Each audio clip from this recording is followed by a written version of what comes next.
Arsenal travel to Old Trafford this weekend. Are we feeling a lot more confident after thrashing PSV Eindhoven in the Champions League? We're going to reflect on that a little bit more. We're going to discuss the trip to Old Trafford. We'll talk Joshua Kimmich, who appears to have been using us to get a bumper new deal at Bayern. We're going to talk Isak, Sesko, and Ekitike. Plus, we'll bring you the latest on the hunt for a sporting director. All of that and more to come on this episode of the Chronicles of a Gooner podcast.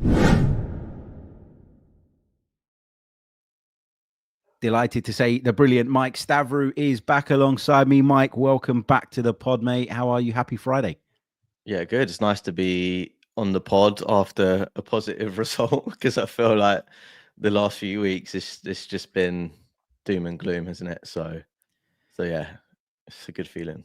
It is indeed. I don't know about you, but like, although, the Premier League stuff has happened and, we've fallen way behind and it's very unlikely that we're going to win that. I would even say, you never know what can happen in a cup competition, but I would say it's unlikely we're going to win the Champions League. But there was something about that result that just really boosted my mood, just generally speaking, because it showed me that they are capable. It showed me that there is still a lot to be proud of when it comes to this Arsenal team. And yeah, I'm feeling a lot better for it. Has it impacted you in the same way, or am I just one of those toxic positive people? Yeah, you definitely are, mate. No, I think I think if you look at the result in isolation and sort of like, because I think we have to be fair in our analysis and say that they were dreadful. And say that they completely played into our hands. I mean, it sort of was obvious from the first goal that, when do you ever see a player to Declan Rice in that much space in the box who's allowed to take a few touches and basically put in a cross uncontested for then your right back to basically head it in? It doesn't happen. And I think it speaks to the strength of the Premier League, really. And even those sides at the bottom of the table, they are well organized and they can keep you out. And the sort of middle class of the Premier League now is so strong that it's pushed teams like Spurs and Man United deeper and deeper into the table, and it's not really a surprise anymore. So I think yeah, it kind of shows the disparity between the Premier League and the other European leagues. But I think the positives that we can take out of it is that if we approach games in the right way and we commit more to attack, we sort of create a bit more chaos in our game. I think that we'll see more goals. We'll see more exciting games. And I think that is something we spoke about last week. I think if the results aren't particularly going your way, the thing that you sort of cling on to as a fan is at least getting some entertainment and joy out of it. And yeah, you can say we had a lot of joy. Yeah, we did for sure. And the key word I think you used there was the chaos. Sort of, we spoke with Adrian Clark a little bit earlier in the week on TalkSport's dedicated Arsenal show, and he said, bring the kind of chaos, bring the kind of carnage, because that's what he felt Arsenal did on the night. And he was absolutely right. It was bravery. It was everybody going for it, being aggressive, not I'm not going to say being arrogant about what maybe PSV could do going the other way. There wasn't an arrogance or a disrespect, but there was an almost sort of confidence within ourselves that just said, let's just go out and play our game. And we trust that we will be good enough to sort of make it count, and leave them sort of scratching their heads as to how on earth they're going to try and claw their way back into the game. The finishing was on point. A lot of individuals that needed to improve. I thought, I'm not going to say have turned the corner because it's a bit premature to say that, but what they've done is at least laid that marker down and that foundation upon which they can now build themselves back up to the level that we know that they are, of course, capable of. But we go to Old Trafford on Sunday to take on Manchester United. And I don't know about you, Mike, but regardless of how crap Manchester United are, and right now they are really crap, maybe as crap as they've been in my entire lifetime, there's still something about that fixture that makes me nervous. I read a stat yesterday that in all of our 5 Premier League wins at Old Trafford, they've all been 1-0s. So it's not a place that we go to and, blow them away at, even when they're this bad. So what's your kind of general feeling around this one? We'll talk about how it might go tactically. We'll discuss the starting 11, share some predictions as well. But what's your kind of initial feeling about the game at Old Trafford on Sunday? Does it matter that much to you? I actually don't share your anxiety because, and just simply because I think this is their lowest point since Ferguson, and I think it's been coming for a long time. We thought how bad could it get? How low could they go? And I think we're seeing it now. I think and the fact they've actually got what you would have thought was the right appointment in a manager that's had success, plays a sort of attacking brand of football. It wasn't a sort of hark back to the Fergie days of bringing in Ole Gunnar Solskjaer. It wasn't kind of like trying Jose Mourinho, Louis van Gaal, trying to find their former glory or whatever. It wasn't anything like that. It was actually what looked like a smart appointment. Now, obviously, we can discuss that it's not quite gone right for a lot of reasons, but we're not a Manchester United podcast. But I don't have those reservations with this United team. And I know what you said, that we probably won't blow them out of the water, but I think that's probably more towards us than them in a way, because we just don't have that firepower at the moment and the type of game that it's going to be. But I was just looking at the stats, and this is sort of emphasizes how bad they are. So they've lost their last 4 Premier League games against us. And that's their longest losing run against us in league history.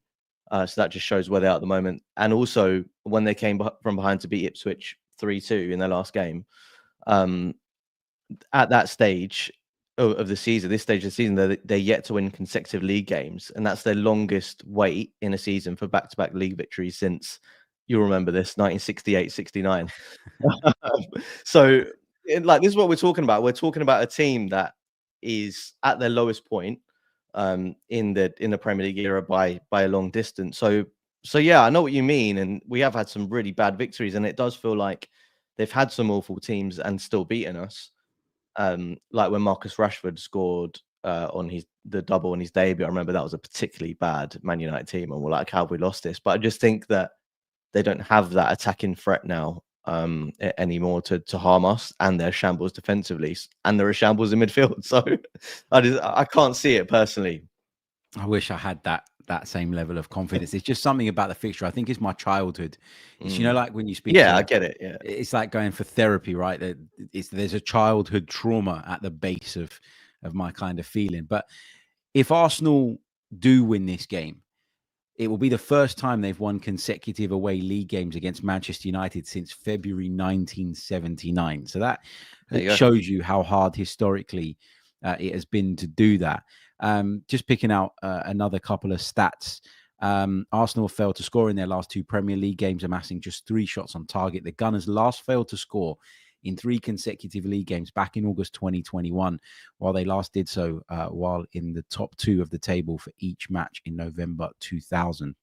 Mikel Arteta's won 7 of his 10 Premier League games against Manchester United. You can take confidence from that, with his first ever victory for the Gunners coming against them. So yeah, there's lots of stats that read far more positively than they would have done a decade ago when it comes to us against Manchester United. So we can take, I guess, some encouragement from that. What I will say, though, is we faced Ruben Amorim's Manchester United twice. We faced them in the league, and they came and they set up. And I actually thought that day they defended quite well, apart from on a couple of set pieces. And we ended up essentially beating them via the set pieces, one of our key weapons that has maybe just faded in terms of its effectiveness recently, I think it's fair to say. But then they came in the FA Cup, obviously went down to 10 men, but still managed to get over the line. I feel like this system that they play with the kind of wing backs, with the 3 centre backs, they have found a way of stifling us a little bit under Ruben Amorim. Now, I think we're the better team in so many departments that, yes, if you're predicting with your head and you're not thinking about all the sort of previous trauma and all the rest of it, then most sane people in the world would probably pick Arsenal to win this. But they have shown on a couple of occasions this season that with that system, with that formation, they can, at the very least, stifle us. So there is some cause for concern, I think. But will they play that way at home, though? Because those 2 games have obviously been good point. Away fixtures. And look, I don't know, like they've been just as crap at home as they have been away, to be fair. So I don't know whether that sort of expectation from the Old Trafford crowd to play attacking football still rings true, because they're so used to seeing defeats and getting humiliated. And I just think the fans are fed up at this stage. But that could also think slightly. But you're right about the system. I think that's blueprint essentially to beat us when you play that 5 across the back. Newcastle have done it. West Ham have done it most recently. It does restrict us massively, but I think that's where we can throw a bit more at it. And like in the game against PSV, we can just flood the box a bit more, create a bit more chaos. And I think at this stage of the season, Harry, I don't know about you, but I think we just kind of have to go for it. I think the league looks like a long shot. We've got some games now where we can go to our rivals and just say, okay, we might not win the league, and it's probably looking unlikely, but let's just go and batter them and give us some enjoyment. Like we've got United, and then we've got Chelsea, which for me is the game on the calendar which I always look out for, because I've got a few Chelsea mates that really wind me up, and those bragging rights in particular are really important to me. So I'm thinking we've got the opportunity here. If we sort of went gung ho and lost, which I can't really see happening, because I think that United are not really good enough to sort of take advantage if we throw more forward. I think they're not clinical enough. So I think we can go a bit more like that and take a few more risks. And I think we do that, we've got more chance. I think that the issues that we've seen in the past games against United is that we've been so fixated on control and dominance that we don't throw those bodies forward in an attempt to win that game. And look, I'm not saying that throw everyone forward like we did against PSV, but I'm saying try and find a bit more of a balance at least. Yeah. I think you're always going to be naturally a little bit more reserved when you go to a place like Old Trafford, because of what the game means to both clubs and both sets of supporters in particular. Like, I was on a show yesterday, and the guys were sort of dismissing this game and going, well, it's Arsenal, Man United, but there's not really a lot riding on it, and nobody really cares about it, and the rivalry isn't what it was. Okay, agreed. It's not what it was in the height of the kind of Wenger-Fergie days, but it's a game for me that will always mean a lot. It's a team that I'll always have a certain feeling towards, and so there's always a lot riding on it for me. Going into the game, Mike, when I was thinking about it, maybe at the start of the week, probably Monday sort of time, it was very much in my mind that we might have to rotate a little bit. And I know we haven't got a lot of options, particularly in the forward line, but it was in my mind that we might need to rotate a little bit in this game, because we'd have this huge second leg in the Champions League to come in midweek. Yet we have essentially done the job against PSV Eindhoven. And so now I'm looking at it and thinking, well, go out and give this one everything, and we can rotate in the second leg of the PSV game. And that kind of leads me on nicely to talk about the starting 11. Let's discuss it. I've just put up the 11 on the screen for those of you watching that played, that started the game against PSV Eindhoven. So is there anything you do differently? I know we're talking about there isn't really a need to rotate because of where we are in the Champions League tie, but would you rotate? Is there any changes you would make? Well, it's going to be interesting to see if Miles Skelly comes back into the team or not, because obviously his ban's over. So does he come back in? Does he replace Calafiori? I'm not sure. And judging by his performance in the Champions League, I think we've got a bit of a dilemma there, because obviously I love him and I think he's great, and I don't think he deserves to be dropped or rested. I just think that the impetuousness and the sort of rashness is worrying me a little bit, especially in a sort of game like this. And maybe he just needs to be taken out of the firing line for one game or so, just to say, sort of like in a big cauldron, which this will be because of the rivalry, do we sort of go with Calafiori and protect him a little bit in a way? And that's not sort of a comment on his performances, but I think if there's any part of his game that you could maybe say, okay, he needs to be a bit careful, it is in making those rash challenges, because that's one thing that we definitely don't need more of, which is red cards. He just got to be a bit more grown up for me. Now, again, a bit like you, I don't want to slag Miles Lewis-Skelly off, because his rise has been incredible and in such a short period of time. And I'd covered some of the PL2 games last season, and I'd seen Miles Lewis-Skelly play. And yeah, he looked like a handy player. He was certainly one of the better ones in that group, but I didn't think for a second that he could make the jump up into the first team and be this effective and this impactful. It feels like he is the type of player, and I sort of touched on this in the sort of post PSV pod. He seems to me like the type of player that thrives off that kind of little bit of needle. He needs it. It gets the best out of him. And we've seen a lot of players like that over the years. And there's a very fine balance, I think, as a manager, when sort of dealing with a player like that you need to strike. You want them to be that little bit calmer, that little bit more mature. You want them to be that little bit more composed, but also you don't want to take away from them what makes them tick. And so you need to find a way to not take it out of their game, but to just curb it a little bit, to just find a way of controlling it, putting a lid on it at the right times. And I look at some of the challenges that he makes when he's playing at left back. And the first thing I think of is he's not really a left back by trade.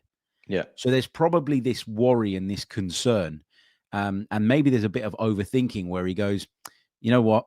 I need to make sure that this cross doesn't come in, for instance, because it's going to be on me. And I think the more you play as a left back and the more you build up that relationship with your Salibas, with your Gabriels and your goalkeeper, I think you'll understand better when you just need to go and put pressure on the man. You just need to go and close them down. You just need to block certain angles. And then if you're aware of where your centre-backs are and your goalkeeper is, and you're aware that there isn't that much traffic in the box, you just almost have to trust that they're going to deal with it. And so I think that's something that he's got to learn and develop. But, you know, it would be a concern at some point. For me, it has been a concern, but it's not such a concern that I would leave him out of the team. It's certainly something I'd be talking to him about on the training ground and in the briefings. But yeah, I'm not too fussed about it. I think he will learn that as part of the maturing process. In terms of the rest of the team, I mean, Mikel Merino, continue with him up front. There's no reason, is there, to put Raheem Sterling in, because even when he came on against PSV in an open game like that and everything was going our way, it just didn't work again, did it? Yeah, our weekly Raheem Sterling agenda, as some people like to say. No, obviously, I think that it's a really difficult one with him, but there's not really many options for us up front. I thought Mourinho did better against PSV. I think him sort of being a bit freer in terms of what he had to do and not trying to be that sort of penalty box striker presence that you know we kind of would want him to be, but he's just not. So I think there's a way for him to continue in the team. And what I really like from that PSV game, which I hope that we can sort of bring again, is the against United, is the rotation and the fact that, you know, look at where Ethan Nwaneri pops up for his goal. Yeah. He's drifted all the way into the left-hand side of the penalty box. And I think that if we're going to trouble teams and if we've spoken about this, move teams around that are sitting really deep and playing five across the back line, we need to have those rotations to make defenders think, oh, well, you know, here's my man, but he's on the other side of the pitch. Does someone else follow him? Who do I pick up now? So I think we need those rotations. And I think Merino being a bit more flexible offers us that. But I think just going back to the Calafiori, Marcelo Skelly point, you know, when you've got a player at left back who can finish like he did against PSV, I think that's obviously only a benefit. And when you're really struggling for goals, I just think what that extra sort of, you know, final touch that he can offer us, even from left back, is just something that I would consider, I think, against Manchester United. And that's not to say the Marcelo Skelly thing is interesting, because it's like, do you teach a player how to play that position, and, you know, to be a bit more cute in his defensive actions by maybe taking him out and saying, look, you can rest this one, think about this, and then use that as motivation to give him, or do you just play him? I think you probably go into the category that you said, which is just play him, let him learn the position, but let him have that sort of, you know, Calafiori breathing down his neck, because that's only going to help him, isn't it? Like if it was other situations like Ethan Nwaneri, or, you know, other positions that we've had struggles in, it's like you're going to play regardless. So almost like your performance doesn't really matter, because there's no one else that's going to take your place. So I think it's an interesting balance, but just because of that attacking, you know, final third dynamism that Calafiori has, that's the only reason I'd probably play him if it was me. I think one of the things, just to take it back to Merino and what you touched on there about sort of him having that freedom and those rotations, I think what I've learned over the last few weeks is that he can't play as an isolated 9, but he can do the 9 job if you get bodies in and around him. And that's what we did against PSV. And I want to see those same principles applied at Old Trafford. It just came to my attention. Mike highlighted it to me in our sort of private chat that the team was not showing up on the screen. I've got no idea why, because it was showing up at my end. So I don't know why that wasn't coming through. So apologies if you guys were just watching us in 2 very small boxes to the left of the screen and wondering what the hell was going on. Let me try it again. Is that showing now? Still the same? It's not showing for me, but I don't know whether the listeners can see that. Let's just stop that and then maybe try share it again and see if it comes through. This is the problem with doing stuff live, right? You can't you can't check it all out. How about now? Yeah, that's working now. There we go. There we go. Okay, so the reason I wanted to bring it up was because I just wanted to make that point about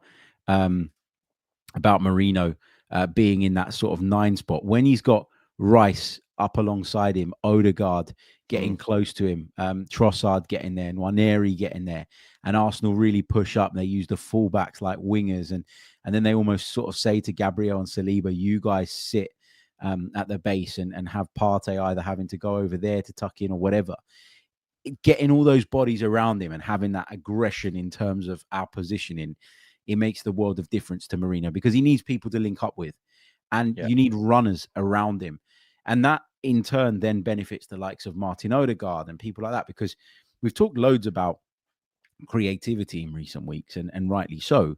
But without players to pick out, how are you supposed to play creative passes without those runs being made, without those spaces being occupied?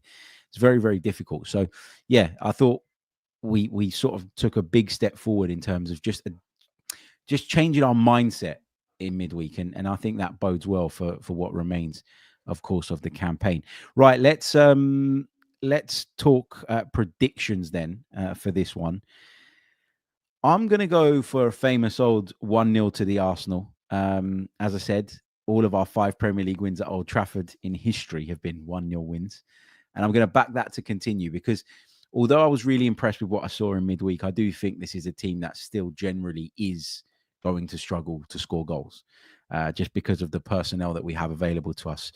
I can't see Man United hurting us. I can't see Man United doing enough to win the game. I'm going to go 1-0 to the Arsenal. How about you? Well, I've been saying 1-0 every week and it's not working, so I'm going to change it up. I'm going to go 2-1. I'll go 2-1 for the Arsenal. Nice one. Get some of your predictions in the live comments as well. We'd love to hear from you. So there's our predictions. Starting 11, I think, just to kind of wrap up on that, I'd go with what we've shown on the screen now. I don't think there's any need to change it. If it's Calafiori or Miles Lewis-Skelly's kind of neither here nor there for me. I don't mind which one of those guys starts the game. I do want to talk a couple of other bits and pieces. We're going to talk Joshua Kimmich. We're going to talk Alexander Isak, Benjamin Sesko, Hugo Ekitike, and we're going to touch on what's going on with the sporting director position at Arsenal. We're going to take a short pause. When we come back, that's what we're going to get into.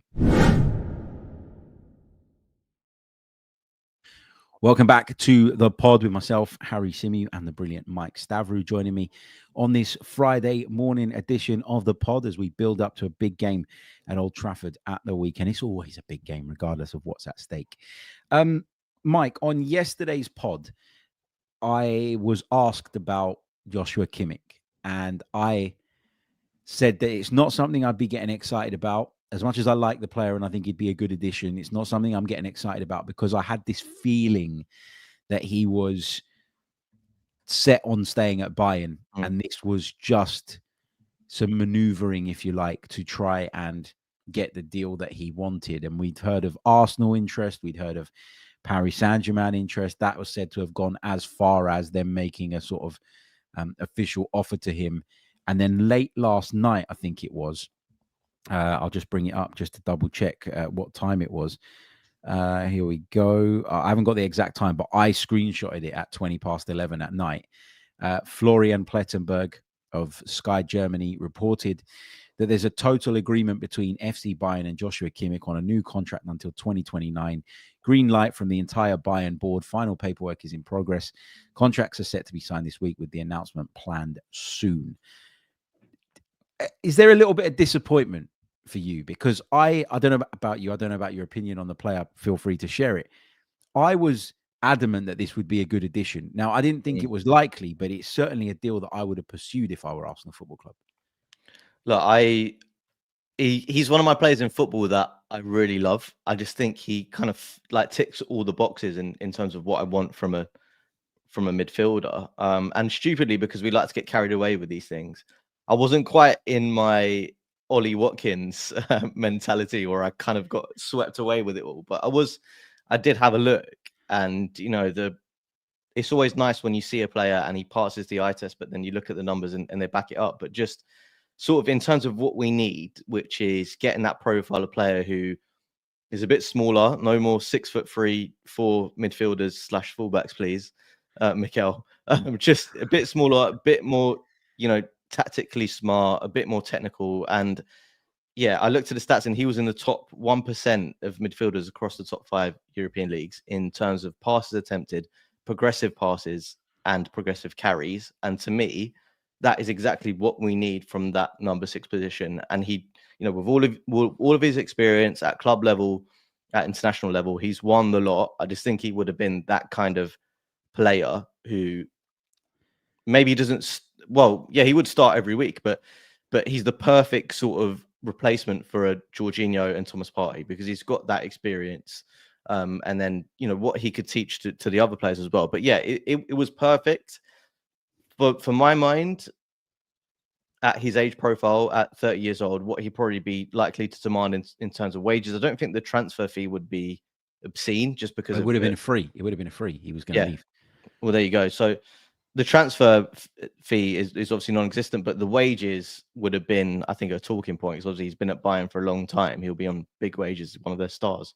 So I think that part of it made it seem unrealistic, especially given we're linked with Martin Zubimendi, and that deal kind of does make more sense in terms of longevity and things like that. So yeah, it was a bit of an unrealistic one for me. And yeah, if you have a cynical mind, I can see why your mind went there in terms of wanting to get that contract out of Bayern. Yeah, maybe he was open. Maybe he was genuinely just kind of putting the feelers out and trying to understand what exactly was out there for him, so that he could make an informed decision on his future. And I understand that, but it felt to me like the more we were hearing about it, the more it was literally a maneuver from Joshua Kimmich's people. Maybe not even him necessarily. To sort of get the offer that they wanted from Bayern. But I agree with you in terms of what he would have brought to the team. And we keep talking about the midfield rebuild that we probably need to do come the summer. And it's a little bit frustrating because we've been focusing so much on the centre forward position and the positions around that we've almost overlooked the fact that we could lose 2 very important members of our squad in that central midfield area. And although Zubimendi is heavily linked with coming in, we're probably going to need another one as well. Especially if we lose both players. But then it's about sort of finding that balance within the group in terms of potential, but also experience. Yeah. And you look at someone like Joshua Kimmich, and he would have brought experience in an abundance. Now, if you lose Jorginho and Thomas Partey, who've got plenty of experience, and you go and bring 2 far younger players, are we at the point where we believe those that have been developing with us over the last few years are now experienced enough to step into the shoes of Partey and Jorginho in that sense? Or would you worry that we'd be losing loads of experience, bringing in potential, but then without that experience, are we better off, or are we actually slightly worse off? I don't know. It's a really hard one to kind of quantify in any way. Yeah, it's difficult because I think that in terms of squad building, I think our outlay in terms of the 100 million for Declan Rice, I think that's it. I don't think when we're not going to see that kind of figure for, like, he is our sort of Isak signing essentially in midfield, because he was at the age where he's coming into his peak, Premier League proven, one, every team wanted him essentially. So now we need to look at basically putting the pillars around him in terms of experience to be able to let him grow and develop that experience himself. Because yeah, I mean, it's an interesting question because you're saying about experience, but like for me, experience is those players who have done it at the very highest level. And I'm talking, gone on to win the Premier League or league titles in other countries, or played in the Champions League latter stages, got the teams over the line. And obviously, when we're talking about Jorginho, he's definitely fits that mold. Thomas Partey obviously played countless big Champions League games when he was at Atletico Madrid. So I think that's what makes it for me. But that doesn't mean that it's sort of Kimmich or no one. I think that there are players out there that fit that mold, that are, you know, slightly older, more in the twilight stages of their career, that could come in and do that job. So I don't necessarily think that it would be, well, it's difficult, but I'm not sure you'd go and smash your wage structure to bring in Joshua Kimmich when we have other concerns, more pressing concerns, I think, Fair. in other positions. Fair. We do want to talk a couple more bits and pieces, but before we move on, if I could just ask you, if you're watching us live on YouTube or you're watching this back on playback, please do leave a like on the video. It really, really does help. And subscribe to the channel as well. If you're new, if you're listening on audio, leave us a review, whether that be on Apple or Spotify. And if you fancy signing up to our Patreon page, you can do that via the link in the description. And a big thank you to everybody who signed up recently. Really, really do appreciate the support. Okay, so yesterday, David Ornstein did a Q&A online, and he was asked about lots of strikers, as is normally the case. And I saw some quotes come out of this Q&A, and I just knew instantly that there were going to be Arsenal supporters all over the world losing their shit. And the comment I'm referring to is the one in which it was reported that Liverpool have an interest in Alexander Isak, that they like Alexander Isak. I mean, who doesn't like this guy? He is incredible. He's a top centre forward. He's shown no signs of letting up. He continues to deliver. He continues to wow people with his amazing footwork, finishing, etc., etc. But just, I mean, as every week passes and I think about what we're going to do in the summer and what we can do in the summer, and I look at the financial results, for instance, and then I think about the fact that season ticket prices have gone up, which we covered on yesterday's show, it just feels increasingly unlikely to me. And I don't want to believe that. I want to believe that Arsenal, if they find the right guy, will go, no, he's worth it. Let's do it. But it feels increasingly unlikely to me that we would get anywhere near the 150 million price that is being talked about. And therefore, I'm sort of going to start going into feeling protection mode and sort of convince myself that he's not the best option, because I feel like I'm going to be heartbroken come the summer if I go down that road. Is that fair? Yeah, look, I don't think it's going to happen.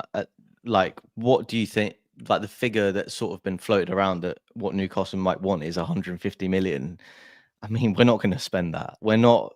There's very few clubs in the world that can actually afford to go out and spend that. Look, even Real Madrid didn't spend that massive figure on Kylian Mbappe in the end, when we all thought that was going to happen. Erling Haaland, one of the top nines in the Premier League, was it about 50 million mark, 53 million or something he went for. So I just don't think that's a realistic thing for us, as much as we'd love it, because it's that thing like I was talking about, the Declan Rice transfer, that guaranteed 25 goal a season striker. They're impossible to find. And when you go down to that lower level, which I'm sure we're going to get onto, it is more of a gamble. It just, that just is the market. You pay for a guarantee, and we're just not going to get that. So it's difficult, because I think we can all envisage Alexander Isak coming in, being, our new sort of iconic number 9 that we've waited a long time for. But realistically, I can't see it happening, mate, to be honest. No, me neither. David Ornstein did say that Arsenal had done a significant amount of work on a lot of options, but that Benjamin Sesko remains one of the front runners in terms of who they're looking at. And we talked about him loads before, so I don't want to go down that path again necessarily. But one of the questions that was put to David Ornstein mentioned a player by the name of Hugo Ekitike. And I know that you have brought him up before as a potential option when we've been speaking sort of offline. And I know you did a little bit of work this morning, a little bit of a kind of comparison between him, Isak, and Sesko. So I'm going to share the screen. Let's just make sure that it is actually sharing. You can tell me, Mike, because it seems that if you can see it, then it's working. Hold on a second. There we go. Can you see that? Yeah. Okay, cool. So do you want to talk us through your kind of findings on Hugo Ekitike? Yeah, so it's really interesting, because I think obviously when we look at stats, like, the context is that every player is different stylistically, but also every player will be asked to do different things and play in different teams, which obviously directly affects their numbers what the output they have, the tasks they have, etc., etc. But just I picked out some really key things that I thought were really interesting. So in terms of that age profile, obviously Isak, he's coming into his prime. He's 25 years old, but then Sesko and Ekitike, I think, fall into a probably similar category.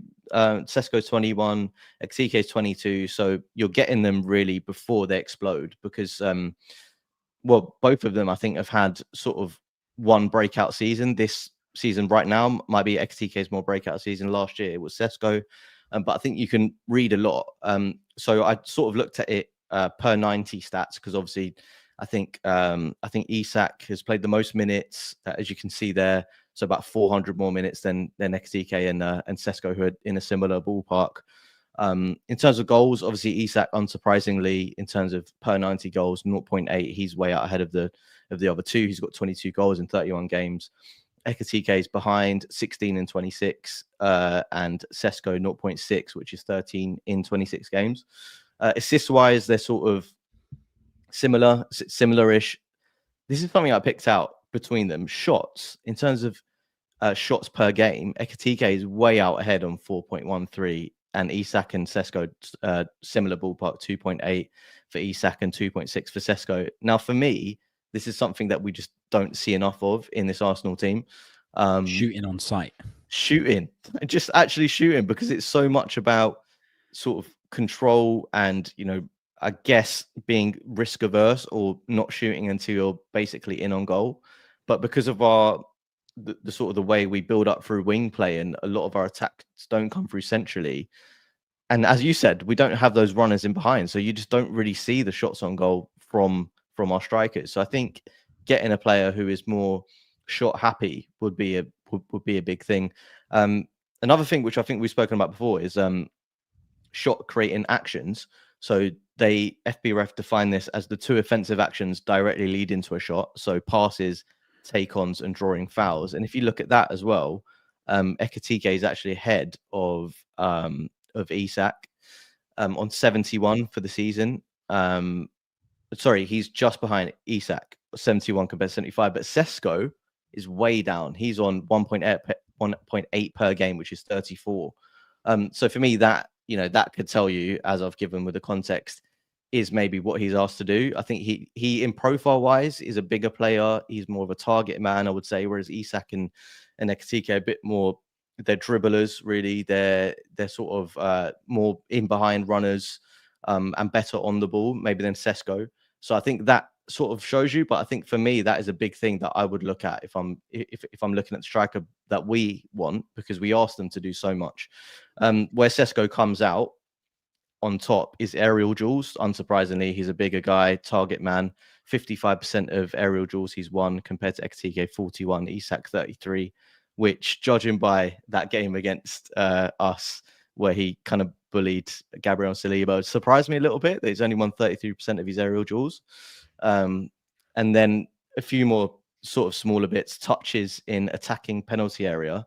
Sesko was on 59, and Ekitike and Isak around the 130 mark. So that's a big sort of drop off if we're talking about a player who really doesn't get involved in that sort of in penalty area play. He's really just a sort of penalty box striker. So I think, interesting numbers, obviously context to it, but I think profile wise, it kind of tells you a lot about what we're looking at. And I think profile wise, Ekitike is definitely more similar to Isak than Sesko is. Yeah, and I think you make some really great points there. And I remember doing a sort of statistical comparison on the pod, probably during the January transfer window, where we talked about Isak. I think we included Cunha in it. Sesko was in it as well. And one of my takeaways that day was Benjamin Sesko doesn't seem to be as involved in the all-round game as some of these other guys. And while I think that's probably partly to do with the way that his team's set up and what he's specifically asked to do, it did worry me a little bit, because you look at the centre forwards in Mikel Arteta's team traditionally, and they're sort of needing to be kind of all-encompassing. They need to be able to drop deep and get involved. They need to be able to link up play. They need to be able to go in behind. And I think although he's not a specialist at any one part of those things, I think that's a lot of the reason why he likes Kai Havertz so much. Because if you want him to drop deep, he'll drop deep. If you want him to go in behind, he will make the run. If you want him to hang around in the box, he'll do that. He seems to have lots of skills, Kai Havertz. And as I say, he's probably not an expert per se in any one particular area. Like, he's not a cold-blooded finisher. He's not the best runner in behind. He's not the best link-up player, but he's able to do a bit of everything. And I think, again, that's why Mikel Arteta looks at him and thinks, you fit and you work in my team and in my system. And the more I look into Sesko and the more I hear analysis like you've just done, the more I wonder if that is actually as good a fit as some people seem to think it will be. Maybe he's going to come in and we're going to see a complete change in his role, and he's going to be able to kind of really make it his own and show everybody and prove to us all that he can do all of those things. But looking at what he's producing at the moment, it doesn't feel like the best fit, I've got to say. Go on, was you going to say something? No, I was going to say, I think we can also just look back at who Arteta signed and played up front as a sort of, reality of the situation, and as a sort of indication this is the kind of striker he wants. Obviously, Gabriel Jesus, he brought in for his experience, but because of the kind of player he is, like, he is better outside of the box than he is in. He gives you a lot of work rate, and he is technically good, but he's not a scorer. And it's the exact same with Havertz. Obviously, Havertz wasn't bought to play up front initially. He's bought as a midfielder, but just look, like, it's kind of similar. They're obviously, different in terms of aerial. Like, Havertz gives you that option to go long as well. But what do they have, like Jesus and Havertz, in common? They have work rate, they have technical skills, but again, they're not clinical finishers. So I think that kind of points towards what Arteta wants from his number 9. And to me, Sesko doesn't look like that. But again, he's the youngest of the trio that I mentioned. He's got time to grow. System-wise, he's played in a Red Bull Leipzig system that is all about sort of chaos, and it is about sort of running in behind, high energy football, which is very different to how we play. So maybe Arteta's thinking, as you say, I can mold him into something more like I want. But just going from the numbers that I've looked at, I would definitely say Ekitike probably fits the profile of what we'd be looking at in this current team and how he wants the centre forward to play at the moment. Yeah, if you look at Alexander Isak and you think he's the perfect guy, then Ekitike is definitely closer to him in profile than obviously Sesko is. And I think you've demonstrated that really, really well and really clearly. Just to wrap up, Mike, sporting director, we heard last week that Arsenal were closing in on a deal for Andrea Berta, the former Atletico Madrid sporting director, Italian, of course, is said to be learning English, ready for his next challenge. Fabrizio Romano went out and said that he was in advanced talks with Arsenal, and that, basically it was just a matter of time is kind of what he suggested. I've chased this up a little bit. I've tried to do my bit to find out a little bit more information, and the sort of message I keep getting is that, well, he's one of the candidates, but it ain't done. It ain't a deal, and he's not been offered the job yet. Now, Sammy Mockbell reported something yesterday to that effect as well, and mentioned that Jason Ato is still in the running as well. And the fact that Jason Ato has been a big part of putting our summer plans into place already is seen as a huge kind of advantage for him in this kind of race for the sporting director role. I got to be honest, and I want to get your thoughts on this, but I got to be honest, I don't want Jason Ato to get the job. Not because I've got anything against the guy. I don't know the guy. I don't know anything about him, really. Well, I know a bit about him, but not as much as I'd like. But I just feel the need to bring someone in externally who's going to bring you new knowledge, new ideas, who's going to be strong enough because of his previous experience to challenge not just Mikel Arteta, but the club as well. I feel like that's really, really important to our kind of next stage of development. And I would be really disappointed if we went and made an internal appointment, because I don't think that gives us what we need to take that next step. Where are you on the whole sporting director thing?